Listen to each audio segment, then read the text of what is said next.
چیز آپ دیکھیں گے مسلسل تواتر کے ساتھ کہ کسان کی ہمیشہ کمر توڑی جاتی ہے اور کسان کی زندگی کو اجیرن بنا دیا جاتا ہے. جو کسان کسی بھی دور کی وجہ سے کسی بھی قسم کے حالات میں وہ تھوڑا اپنی جان پکڑ کر، جس کے پاس بائیسیکل تھی وہ بائک لے لیتا ہے، جس کے پاس بائک تھی وہ چھوٹی سی گاڑی لے لیتا ہے، جس کے پاس کچا گھر تھا وہ پکا گھر بناتا ہے. جب ان کی حکومت آتی ہے پھر کنگال ہو جاتا ہے، پھر واپس سائیکل پر چلا جاتا ہے، پھر وہی کچا گھر ہوتا ہے اس کا، پھر اس کے رہنے کے لیے کچھ نہیں ہوتا ہے. یہ تو بالکل سامنے ہے. باقی محترمہ مریم نواز میں اور پنجاب کی میں کارکردگی کے حساب سے جو فرق عثمان بزدار میں تھا اور عثمان بزدار میں اور مریم نواز میں تھا، وہی فرق جو ہے ان کی کارکردگی میں بھی ہے. شہری علاقوں میں ڈیلیور کرنے کی کوشش کر رہی ہیں اور کسی نہ کسی حد تک ایک پاپولر قسم کے جو ہے کام وہ بھی دکھا رہی ہیں.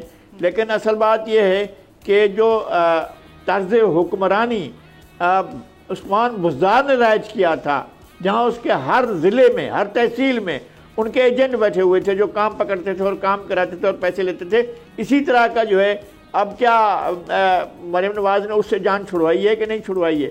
وہ لوگ وہ کام کر رہے ہیں کہ نہیں کام کر رہے ہیں؟ وہاں پر فرنٹ مین موجود ہیں کہ نہیں؟ لوگوں کو بغیر سفارش کی نوکری ملتی ہے یا نہیں ملتی؟ اب تو یہ سب کچھ پرائیویٹ سیکٹر میں جا رہا ہے. تعلیم کو بھی ادھر ہی دے رہے ہیں اور کہہ رہے ہیں کہ جناب ہم بچوں کو دودھ دیں گے.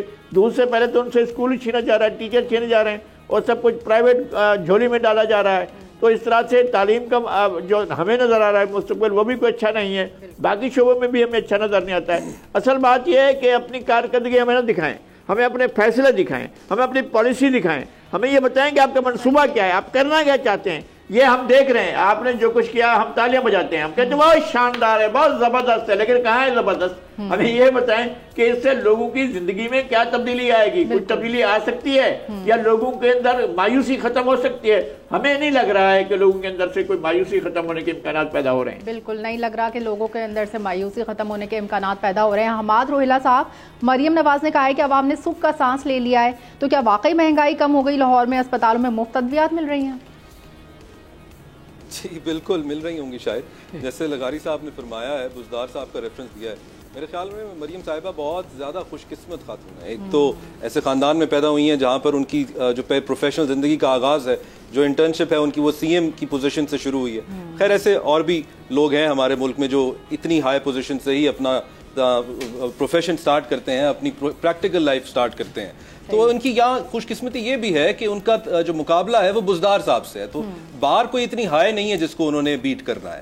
اب باقی ان کی پرفارمنس کی بات رہ گئی، تو وہ کہہ رہی تھیں آج کی جو انہوں نے خطاب کیا، انہوں نے فرمایا کہ وزیر اعظم کا، سی ایم کا، پی ایم کا اور غالباً پریزیڈنٹ کا بھی کام یہی ہے کہ آلو پیاز کی پرائسز دیکھے اور روٹی کی پرائسز دیکھے. میں اس سے تھوڑا مختلف سوچتا ہوں. میرے خیال میں ایسا نہیں ہے.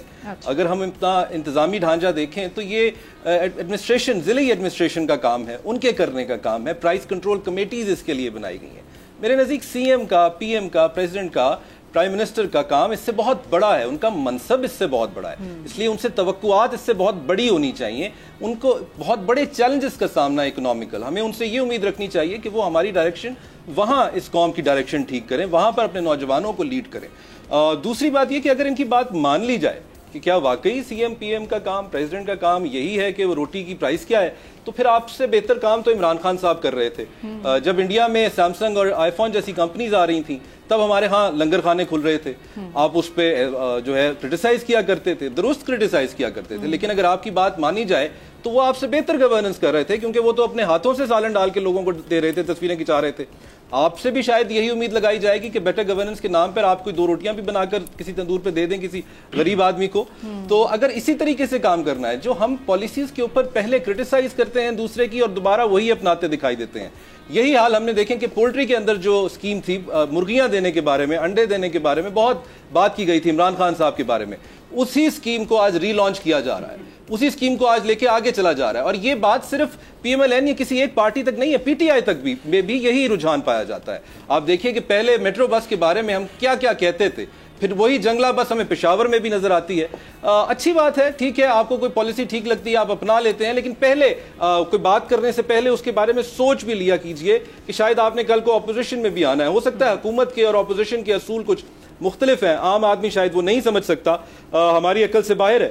دوسری بات انہوں نے کہی ہے کہ یہ پاور کی کوئی انہوں نے ایسا استعمال نہیں کیا جس سے اپوزیشن کو کے خلاف اس کو استعمال کیا جائے. تو جو کل پرسوں رانا صاحب کا انٹرویو آیا ہے جس میں انہوں نے کہا ہے کہ اگر یہ حمایت نہیں کرتے ہماری تو کیسز نہیں ہیں تو کیسز بن بھی سکتے ہیں.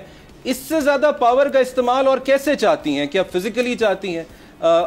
اختلاف کی سیاست کی اجازت دیتی نظر نہیں آ رہی.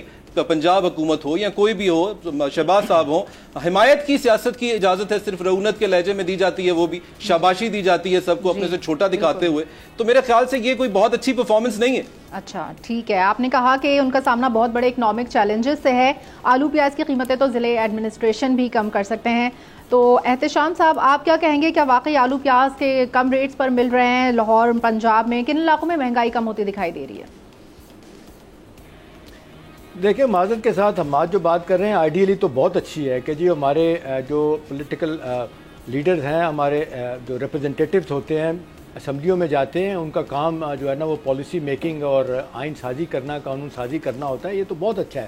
لیکن ہمارے جیسے ملک میں جہاں پہ غربت کی سطح پہ رہنے والے لوگ جو ہے نا آدھی آبادی سے زیادہ ہو جائیں, تو میرا خیال ہے وہاں پہ افشین یہ بات بہت اہم ہو جاتی ہے کہ آج چیزیں کس بھاؤ مل رہی ہیں. یہ بات لیکن ابھی ہم نے بات کی, ابھی بات ہو رہی تھی کسانوں کی, جو کسانوں کے ساتھ ظلم ہوا, اور میرا خیال ہے تاریخ میں مجھے نہیں لگتا اتنا بڑا ظلم ہوا ہو کہ آپ نے پنجاب میں آپ نے جس کو کہتے ہیں 3700 روپیہ پر من پر 40 kg کے حساب سے آپ نے سپورٹ پرائس رکھی گندم کی. سندھ میں رکھی 4000 پر 40 kg کے حساب سے. اس کے بعد کیا ہوا؟ جب کرائسس پیدا ہوا, پچھلی حکومت تھی کہ ٹیکر پرائم منسٹر پہ الزام ہے, انہوں نے مال کھایا نہیں کھایا جو کچھ بھی, کسان رول گیا. اس نے جس طریقے سے اپنی سڑکوں پہ جا کے اپنی گندم کو بیچا, میرا خیال ہے اتنی بڑی رسوائی کبھی نہیں ہو سکتی ملک کی. بنیادی بات ہے کہ کاش ہم اس لیول پہ جہاں چیزیں ایک زمانے میں ہوتی تھی کہ وہ کوئی پرائس کمیٹیز ہوتی تھی, میجسٹریٹ کا انسٹیٹیوشن ہوتا, کمشنر بیٹھتا تھا پرائسوں کو دیکھنے کے لیے, اب نہیں دیکھ رہے. نتیجہ چند آج جو کھانے پینے کی چیزیں ہیں وہ ان کے مہنگا ہونے سے آپ دیکھیں بے شمار لوگوں کے, آپ نے دیکھا جتنی خودکشی پچھلے 1-1.5 سال میں ہوئی یا 2 سالوں میں ہوئی ہے, کبھی تاریخ میں نہیں, صرف کھانے پینے کو سے. کسی ماں کو دیکھا اپنے 4 بچوں کو آپ درمیان میں پھینک کے اس نے جناب اپنے آپ کو بھی ڈبو دیا ہو, اس لیے کہ کھانے کے لیے کچھ نہیں تھا. لہذا یہ پہلو دیکھنا بڑا ضروری ہے. کسانوں کے ساتھ زیادتی اس کو انڈو کرنے کے لیے بالکل صحیح سب کہہ رہے ہیں کہ مریم نواز نے کچھ نہیں کیا. دیکھیں آپٹکس کے لحاظ سے تو 1-2 چیزیں میں سمجھتا ہوں اچھی ہوئی ہیں. میں کوئی ان کا سپورٹر کبھی بھی نہیں رہا پی ایم ایل این کا, بلکہ کرٹکس ہوں, پہلے بھی تھا آج بھی ہوں. دیکھیں ایک بات تو ہے, ادر دین 9 مئی ہمارے ان کے ہاں جس طریقے سے اگر 90 دن 100 دن دیکھ لیں پی ٹی آئی کے, دھڑ دھڑ جیلوں میں لوگوں کو بھیجا گیا تھا, اس طرح نہیں بھیجا گیا. کیونکہ 9 مئی کنٹینویشن چل رہا ہے, اس کو ہم یہ نہیں کہہ سکتے غلط ہے صحیح پہ بحث ہو سکتی ہے, لیکن جس طرح پہلے لوگوں کو بند کیا جاتا تھا نہیں ہے. چیزیں سستی کرنے کے حوالے سے یہ چلاک لوگ ہیں, سیاسی لوگ ہیں, ان کو پتہ ہے کہ عوام کی نفس پہ ہاتھ کیسے رکھنا ہے, چیزوں کو سستی دینے کی کوشش کرنی. ابھی کسی وجہ سے بھی روٹی جو ہے نا والی بات کر رہے تھے, اگر فرض کریں 9 روپے کی 8 روپے کی مل رہی ہے تو عام آدمی جو ہے نا اس کو یہ کوئی پریشانی نہیں کہ کس کی وجہ سے ہو رہی ہے, وہ کہتا ہے مجھے مل رہی ہے تو مجھے ملتی رہے. اسی طرح پاکستان میں پالیسیز کیا بنتی ہیں کسی کو کوئی پرواہ نہیں ہے. وہ آدمی کہتا ہے میرا کچن چل رہا ہے کہ نہیں چل رہا, مجھے روزگار مل رہا ہے کہ نہیں, غربت میں کمی ہو رہی ہے کہ میرا کچن چل رہا ہے کہ نہیں چل رہا. بالکل جی ہاں, تو یہ بڑی امپورٹنٹ چیزیں ہیں. اس لحاظ سے میرا خیال ہے کچھ چیزیں ٹھیک ہے. ویسٹ مینجمنٹ میں میرا خیال ہے خاصا کام کیا انہوں نے, اس میں بھی بہتری ہے, لیکن لانگ وے ٹو گو. اور دوسری بات ہے بزدار کو ہم کہتے ہیں, بزدار کے زمانے میں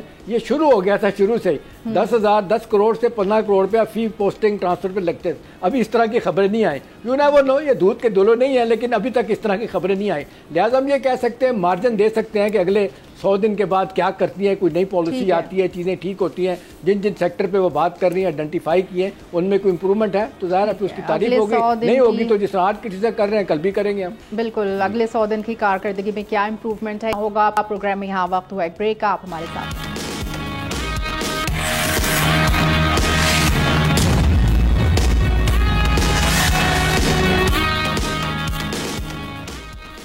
ویلکم بیک. ناظرین, ایک جانب ہم نے دیکھا کہ بجٹ 2024-25 منظور ہو گیا ہے, تو دوسری جانب حکومت کی جانب سے اسٹیشنری اشیاء پر سیلز ٹیکس واپس لینے کے اعلان کے باوجود 1 جولائی 2024 سے اسٹیشنری آئٹمز پر 18% سیلز ٹیکس نافذ العمل کر دیا گیا ہے. اور اس کی وجہ یہ ہے کہ IMF نے مجوزہ فائنانس بل 2024-25 کے بیشتر آئٹمز پر رعایت دینے سے انکار کر دیا ہے.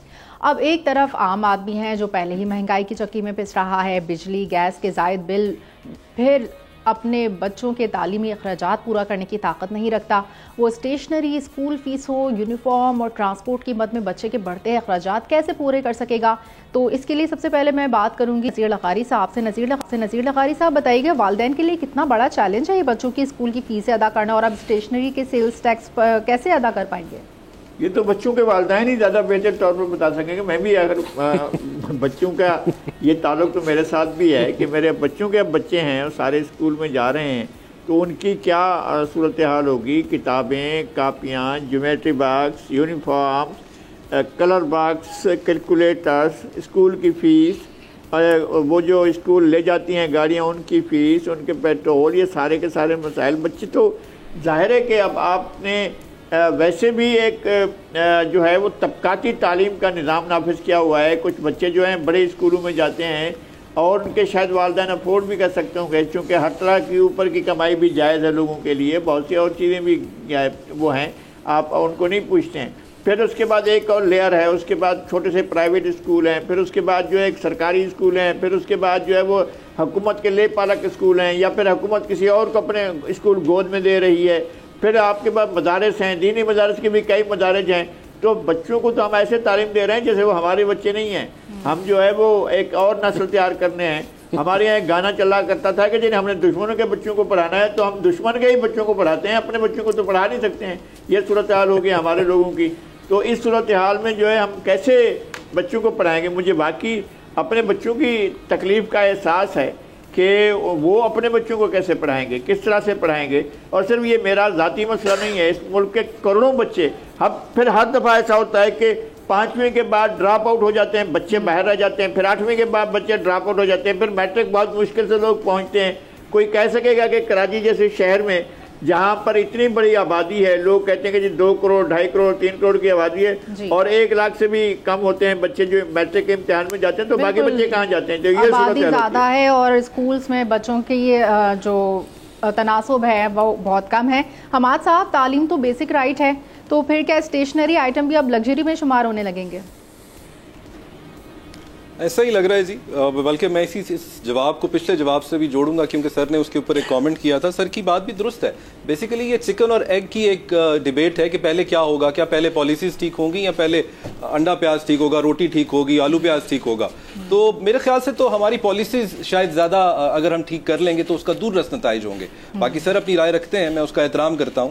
اگر میں یہ بات کہوں کہ اس وقت میکسیمم فائنینشیل جو ریسٹرکشنز لگا دی گئی ہیں، کوئی ایسا تاثر دوں عوام کو جس سے یہ امید ہو کہ شاید آنے والے وقت میں بجٹ کچھ بہتر ہو جائے گا، تھوڑی ریلیکسیشن ہو جائے گی، تو میرے خیال سے میری وہ بات حقیقت کے قریب نہیں ہوگی، وہ سچ پر مبنی نہیں ہوگی. یہ بات درست ہے کہ ہمارے جو ٹیکسز لگ رہے ہیں وہ بالکل آؤٹ آف پروپورشن لگ رہے ہیں. ہم ریل اسٹیٹ کی طرف جاتے ہوئے گھبراتے ہیں کہ اگر ہم وہاں گئے تو ہمارا جو کیپٹل ہے وہ فلائی کر کے کہیں باہر چلا جائے گا، جو کہ ویسے آلریڈی جا رہا ہے مختلف وجوہات کی بنیاد پر.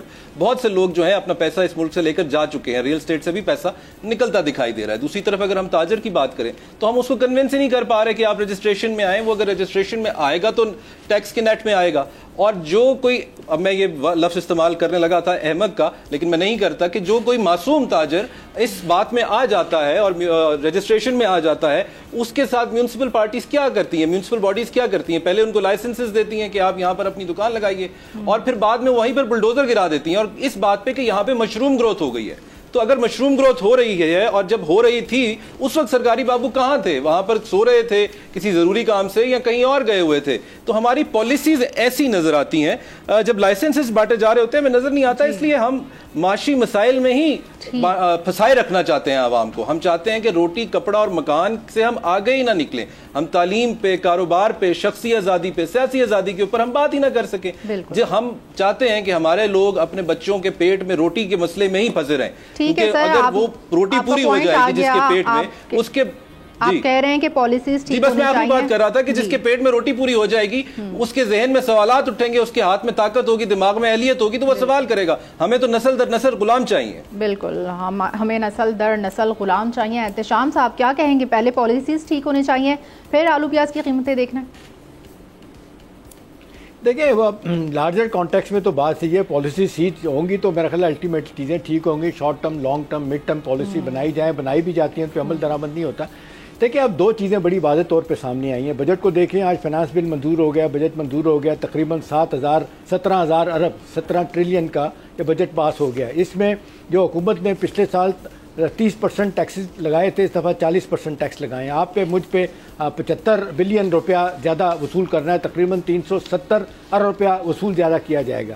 اب دو چیزیں جو ابھی اسٹیشنری کی بات ہو رہی تھی, 2 دن پہلے جو میں دیکھ رہا تھا فائنانس منسٹر کی اسپیچ پارلیمنٹ میں, اسمبلی میں, انہوں نے کہا تھا, جب سوال پوچھا گیا انہوں نے کہا کہ جی اسٹیشنری کے اوپر میں ٹیکس واپس نہیں لے رہا. بڑا واضح طور پہ میں نے سنا تھا. یہ پاکستان کی 75 سالہ تاریخ میں پہلی مرتبہ ہو رہا ہے جس کا ہم سب لوگ ذکر کر رہے ہیں. کاپیاں کتابیں, اس پہ انہوں نے ٹیکس واپس نہیں لیا. ایک بات جو اچھی ہوئی ہے نا, وہ یہ ہوئی ہے کہ جب یہ بجٹ پیش ہو رہا تھا تو فائنانس کمیٹی کی سینٹ کی میٹنگ تھی, اس میں ٹویوٹا کمپنی کے CEO آئے ہوئے تھے.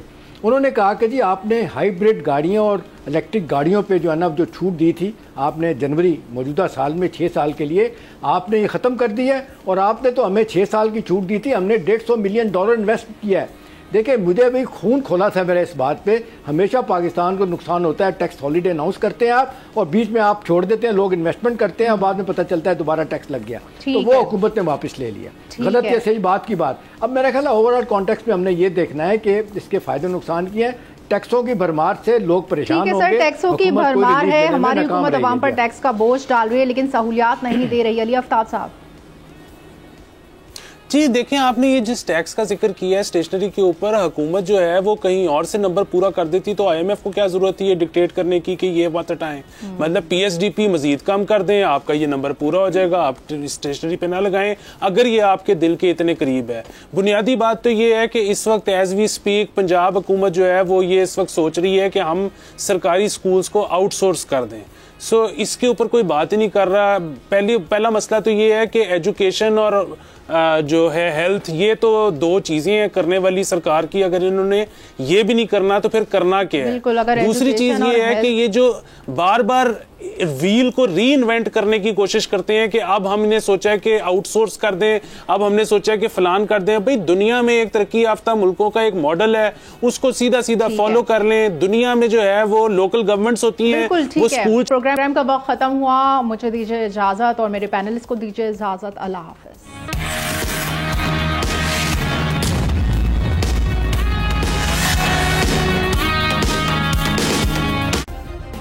سبسکرائب کریں اور بیل دبائیں تاکہ کوئی خبر رہ نہ جائے.